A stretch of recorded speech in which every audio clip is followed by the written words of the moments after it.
Hello, my name is Timothy Hill, and this is my Module 3 digital story, Flipped Learning. Today we're going to look at flipped learning and how you can apply that in your classroom.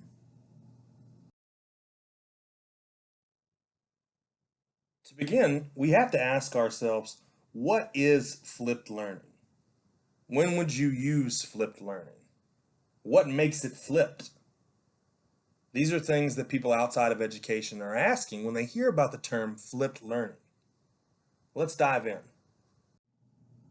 According to the Flipped Learning Network, flipped learning is the pedagogical approach in which direct instruction moves from the group learning space to the individual learning space, and the resulting group space is transformed into a dynamic, interactive learning environment where the educator guides students as they apply concepts and engage creatively in the subject matter. Essentially, the classroom is flipped. Traditional lectures, instead of being in person, are then at home. Homework is then done in class. There are two essential elements of a flipped classroom. The first element is pre-recorded lectures. Here, students view the videos by themselves for pre-class preparation or post-class review. The second element is in-class activities. In-class time is now focused on interactive activities such as Q&A sessions, discussions, or other active learning activities. This allows the teacher to focus on student performance rather than the content that they're receiving. This helps to individualize work for students. This helps to create more of a collaborative environment for students, and also opens up the door for students to learn at their own pace.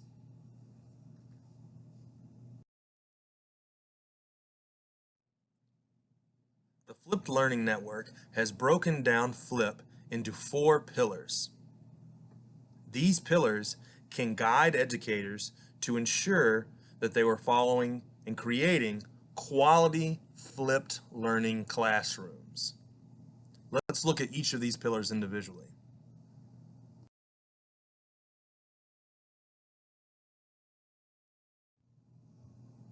The first pillar of FLIP is flexible environment.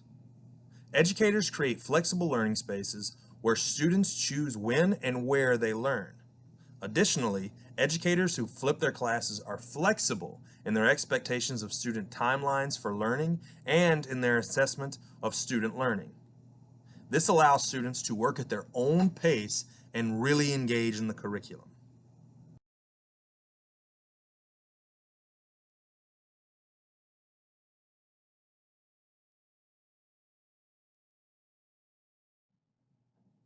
In order to create a flexible environment in a flipped classroom, educators must ask themselves 3 questions.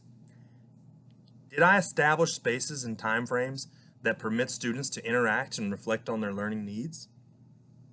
Did I continually observe and monitor students to make adjustments as appropriate? Did I provide students with different ways to learn content and demonstrate mastery? Remember, in order for the flip model to work, you must be flexible and provide your students with a flexible environment. The second pillar of FLIP is learning culture. In a flipped learning model, in-class time is dedicated to exploring topics in greater depth and creating rich learning opportunities. As a result, students are actively involved in knowledge construction as they participate in and evaluate their learning in a manner that is personally meaningful. In order to provide a positive learning culture in a flipped classroom, educators should ask themselves, did I give students opportunities to engage in meaningful activities without the teacher being central? Can I scaffold these activities and make them accessible to all students through differentiation and feedback? Essentially, ask yourself, do students feel comfortable and do they have opportunities to learn in this type of setting? The third pillar of a flipped classroom or flipped learning is providing intentional content.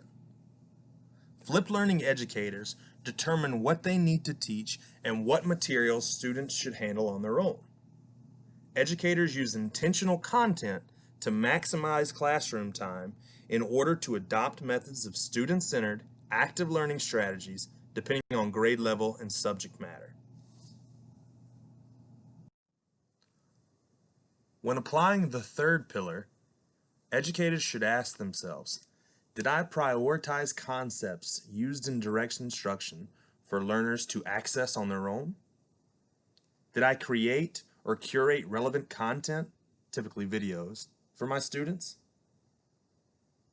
Did I differentiate to make content accessible and relevant to all my students? Creating a flipped classroom is not easy, and you must be very intentional with what you provide to your students. The fourth and final pillar of FLIP is professional educator. The role of a professional educator is even more important and often more demanding in a flipped classroom than in a traditional one. During class time, educators need to observe students, providing them with instant feedback and assessment on their work. While professional educators take on a less visibly prominent role in a flipped classroom, they remain the essential part that enables flipped learning to occur successfully. When applying flipped learning, professional educators ask themselves, can I make myself available to all students for individual, small group, and class feedback in real time as needed? Can I conduct ongoing formative assessments during class time through observation and by recording data to inform future instruction? And can I collaborate and reflect with other educators and take responsibility for transforming my practice? Make no mistake about it, flipped learning is not an easy route. And you must be professional and abide by the flipped learning standards in order to be successful. By following the 4 pillars, any teacher can apply flipped learning to their classroom. Being flexible, creating a learning culture, providing intentional content, and being professional can open the door for your students to get all the benefits of flipped learning. Thank you.